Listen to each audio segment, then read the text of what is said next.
Lihatlah sebagian orang-orang tukang korupsi, rasa malunya udah hilang. Ya, bahkan ditangkap korupsi masih gini-gini. Ketangkap korupsi, tidak punya rasa malu, masih gaya-gaya begini, tidak ada rasa malu. Saya pernah pergi ke penjara suka miskin, ketemu koruptor-koruptor. Sebagian mereka dengan gayanya begini. Masih sombong, subhanallah. Tidak ada kelihatan wajah menyesal, habis makan uang rakyat, tidak ada sama sekali. Dia enggak tahu itu hisabnya panjang.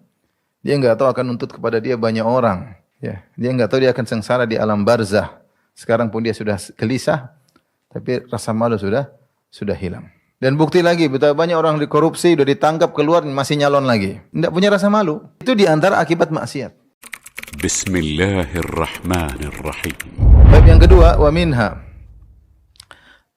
annahu yansalikhu minal qalbi istikbahuha fatasiru lahu adatan. Ini juga sangat berbahaya. Ketika seorang senantiasa bermaksiat, sebenarnya hati itu punya fitrah membenci maksiat tersebut. Tapi lama-lama kebencian tersebut mulai hilang. Tadinya benci maksiat, tapi dia karena sudah kecanduan, dia tahu ini jelek.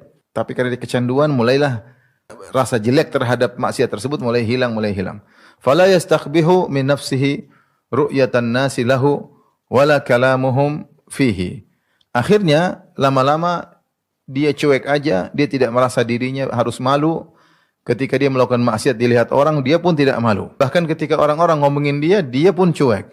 Wa hadza inda arbabil fusuqi huwa ghayatu tahattuk wa tamamul ladzah. Maka kondisi seperti ini di sisi para pelaku kefasikan, bos-bos kefasikan yang suka melakukan kemaksiatan, makinlah puncak daripada merobek rasa malu. Ya, dia sudah tidak punya rasa malu, dia robek rasa malu. Wa tamamul ladzah, bahkan dia merasa berlezat-lezat ketika disaksikan oleh orang lain.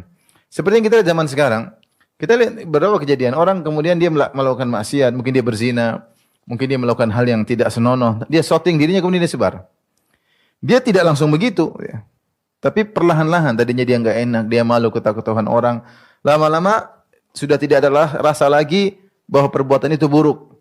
Lama-lama dia malah senang kalau lihat orang. Lama-lama dia malah ceritakan kepada orang. Lama-lama dia banggakan kepada orang lain maksiat yang dia lakukan. Lama-lama dia shooting, dia sebar. Wa yuhadditsu biha man lam ya'lam annahu amilaha.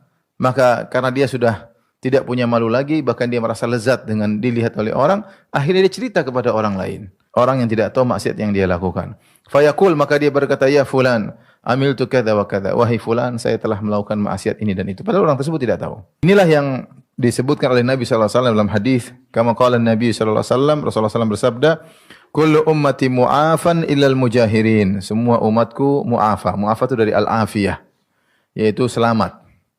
Sebagian orang menterjemahkan setiap umatku dimaafkan. Salah, bukan ma'ufun anha, tapi bahasa Arabnya kullu ummati mu'afan. Mu'afan itu dari al-afiyah. Setiap umatku selamat, meskipun konsekuensi selamat dimaafkan. Seluruh umatku akan selamat, maksudnya selamat dari azab neraka jahanam, selamat dari siksa kubur misalnya, selamat dari azab hukuman di dunia. Illal mujahirin, kecuali orang yang terang-terangan bermaksiat, mereka tidak selamat.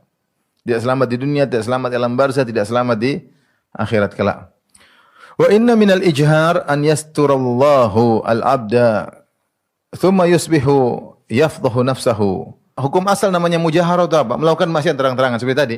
Dia melakukan maksiat kemudian live shooting apa yang dia sedang lakukan. Dia minum khamar kemudian dia shooting, dia sebarin di grup-grup atau dia sebarkan di media medsos. Ini namanya mujaharah, terang-terangan. Tetapi ternyata di antara bentuk terang-terangan ada juga yang Nabi jelaskan, yaitu seorang melakukan maksiat, Allah tutup maksiatnya. Mungkin dia di kamar sendirian, mungkin dia lagi di luar negeri, mungkin dia lagi di mana. Malam hari dia bermaksiat sendirian. Tsumma yusbihu, kemudian di subuh hari, yafdahu nafsahu, ternyata dia mempermalukan dirinya, wa yaqulu, dia cerita sama orang, ya fulan amiltu yauma kadza wa kadza kadza wa kadza. Wahai fulan, sungguhnya saya pernah di hari ini, di hari itu, waktu ini, waktu saya melakukan gini-gini. Fayahtiku nafsahu, maka dia rabek tirai rasa malu dirinya, waqad bata yasturuhu rabbuhu, padahal tadi malam Allah telah menutup aibnya, dia bongkar sendiri. Ini di antara dampak maksiat yang sangat buruk.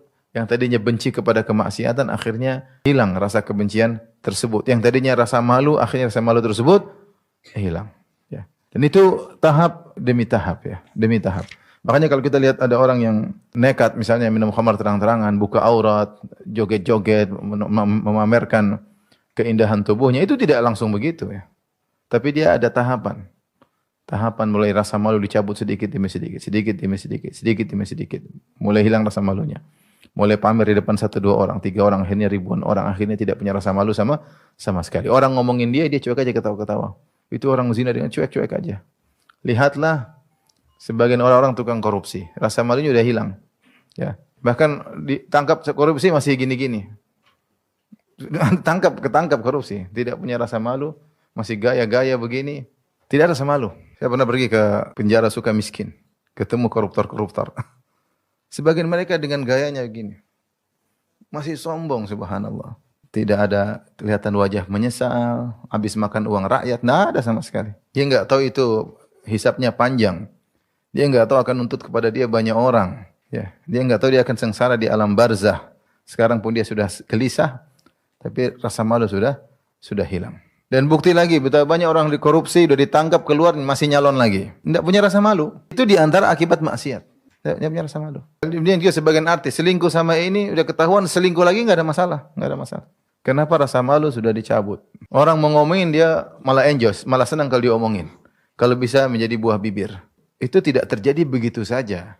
Tapi tahapan. Waliyadzubillah, mengerikan. Dia menyangka dengan begitu dia bahagia. Kebahagiaan itu seorang wanita di rumahnya, baca Al-Quran, melayani suami, ngurus anak-anak, ketawa dengan keluarga, itu kebahagiaan. Bukan menjadi buah bibir orang.